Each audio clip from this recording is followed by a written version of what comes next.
étiez en avance, de continuer à jouer comme si c'était 1-0. Ouais. Est-ce que c'est probablement l'aspect qui t'a rendu le plus fier de ton groupe aujourd'hui, la façon dont vous êtes comporté, même avec une grosse avance? Ouais. Tu sais, je trouve que c'est rare qu'on a ces avances-là, tu sais. C'est de jouer avec la maturité. Puis je pense que quand tu as un mindset que, OK, c'est pas 3-0, c'est 1-0, il reste pas beaucoup de temps, il me semble que tu vas prendre des décisions qui prennent soin de l'équipe. Puis je pense que c'est ça qu'on a fait. C'est qui termine avec la première étoile, évidemment récompensée avec 3 points, mais au-delà de tout ça, à quel point c'est pour lui les choses cliquent quand il joue avec Suzuki et Caulfield? Mais je pense que c'est un joueur qui a des bons outils, puis il sait quand les utiliser. C'est sûr, quand tu le mets avec des joueurs offensifs comme ça, mais tu peux voir son jeu offensif. Mais je trouve qu'il est très calculé sur la glace, puis il a les outils pour faire ce que son cerveau il dit. Non, c'était un bon match de cette ligne-là. C'est un bon match de toute l'équipe. On n'avait pas de passagers. Là. Bonsoir. Philippe Dano, encore une fois dans le vestiaire, disait Martin me fait confiance, mais moi aussi je lui fais confiance. Je sais que ça fait pas longtemps qu'il est là, mais est-ce que tu peux expliquer un peu la relation que tu as avec lui jusqu'ici? Ben, écoute, c'est une relation jeune qu'on a, mais tu sais, c'est un vétéran que tu te confiance en tout ce qu'il a fait dans sa carrière jusqu'à date, tu sais, puis les rôles qu'il joue, gagner des grosses mises au jeu, piquer. Il est capable de jouer contre les grosses lignes aussi, l'autre bord. Tu sais, c'est un joueur qui est très... t'as confiance en ses actions sur la glace.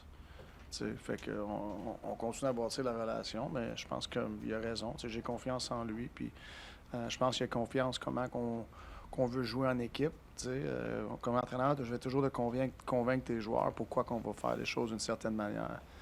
Puis je pense qu'il est convaincu que comment qu'on veut faire les choses puis jouer. Puis je pense que ça l'aide moi puis ça l'aide lui.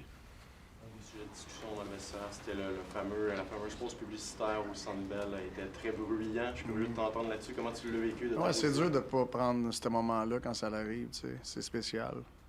La vague, je sais pas moi, pendant 4-5 minutes, puis le olé, tu sais. Tu sais, tu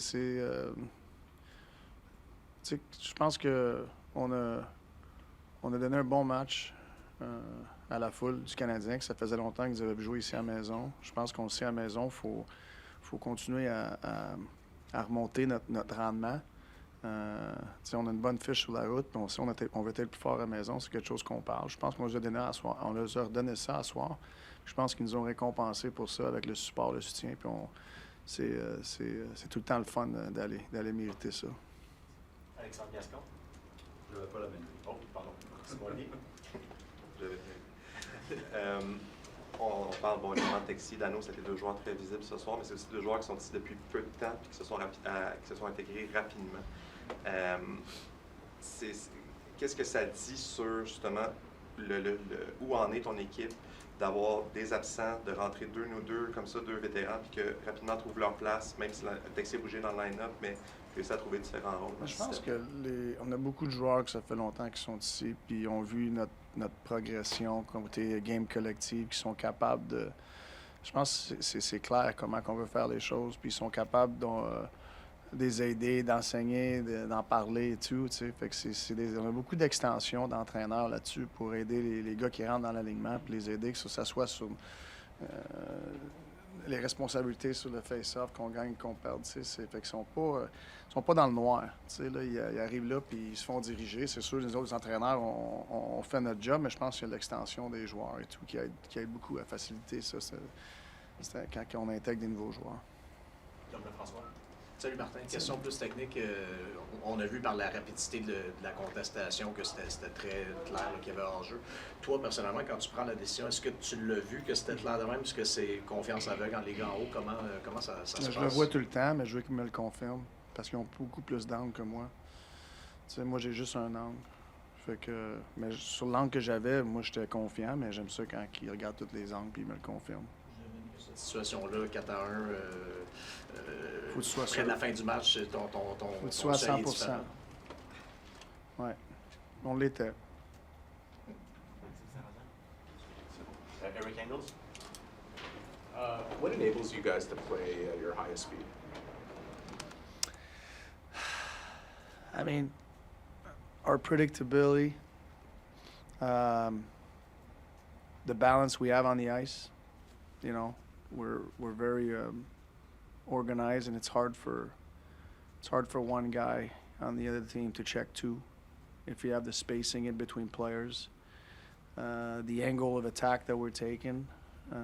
There's more than one thing, but you know, tonight we had our fastball. We were very connected, and we executed. And I feel like our balance was so good all over the ice that it was easy to execute because the passes were obvious. You know, we played a very good team game tonight, and it starts with being connected. And being connected for me is skating where you need to skate, not where you want to skate. It's skating at the pace that we need you to skate, not at the pace that you want to skate. There's more than one thing, but tonight it was obvious that we were very connected. Just what enables you guys to not get discouraged after a first period where you have so many chances to score and it doesn't go in? I mean, I feel we've been a resilient group. You know, and I feel like I said this morning that, you know, I feel like our defensive game had slipped a little bit, but we had great resiliency to come back in games and still push through. And I think you have to do the same thing when it's 0-0 and you feel like you should be winning. You know, to me, it's just stay the course. And I think our group has done that. We've matured that way. We used to probably historically in the past, maybe 2 years ago, we would get impatient because we felt like we deserve more at the time. And so you just got to stay patient and keep at it.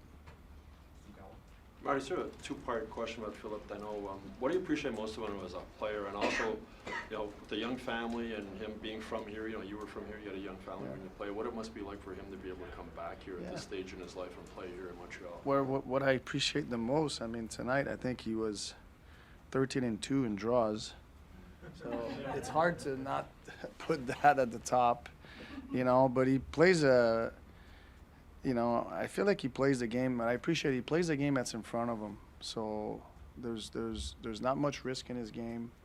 If he does take a risk, it's calculated. So to me, his maturity, I respect that a lot, and that comes with experience. So you know, I would say his experience I respect, and I'm getting to know the human also. But you know, for him to have his second go around here, being from Quebec, having his family really coming to this. He's got a young boy. I met him yesterday.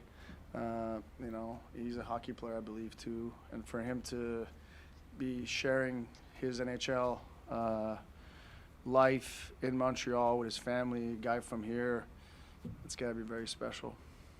We'll take three more. We'll go with Bartman, François Gagnon, et Jean-François Chauvin. That TV timeout when they were doing the wave and it was like there's no music in the building and everything, and I don't know, wouldn't you look at a kid like Jacob Fowler, who's probably experiencing this level of atmosphere and everything? Do you ever wonder, is he going to be able to stay focused, or is this going to impact him in some way because he's so young and this is so new for him, or is it a given that it won't? I was too caught up in the moment. I wonder what anybody was was feeling at the time. It's hard not to. I feel like those are moments that you almost have to, like, you know, take it all in. You know, and I'm sure a lot of guys do, and it's, you know, I said it in French earlier, like we talked about how we have to improve our home performance overall, and I felt like we you know, we did that tonight, and I felt the fans, you know, we haven't been in this building for a while now, and I felt our fans, like, you know, gave us the support back, like, based on, you know, how we were performing. I feel like we earned that, you know, that time, and I took it all in. It's special, you know, and I hope for many more. You know, we don't take it for granted. We know we have to earn that, and I feel like we did tonight. François. Ça fait changement des fois que c'est le contraire. Oh ouais, les opposés aussi, ça vient ça.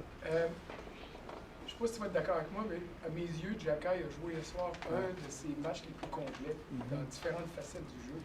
Est-ce que tu fais une corrélation entre le fait que ces gars-là voient Goulet qui reviennent, voient un spot à sauver parce que il va y avoir un poste de moins à ligne bleue? C'est-tu un facteur de motivation? Puis c'est-tu quelque chose que toi, comme coach, tu peux utiliser aussi pour maximiser le rendement de ces gars-là? Moi, je pense pas que j'utilise ça. Là, moi, je trouve Jacko, sa game récemment est bonne.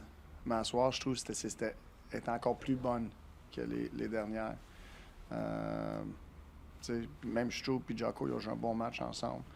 Mais Jocko il était très alerte, il a fait une bonne lecture, il était physique, des lancers, il était bon avec la rondelle. Mais tu sais, je sais pas si c'est des questions pour eux autres, puis ils peuvent pas... Ils peuvent juste faire ce qu'ils peuvent. Ils peuvent juste s'occuper des choses qu'ils peuvent contrôler. Puis c'est ces performances-là que tu peux essayer d'amener tout le temps, qui rend les décisions plus difficiles, puis qui aident l'équipe beaucoup. Des décisions difficiles, ça va toujours bénéficier l'équipe, puis ça va bénéficier le joueur aussi. Fait que, non, moi, j'étais très satisfait de son match.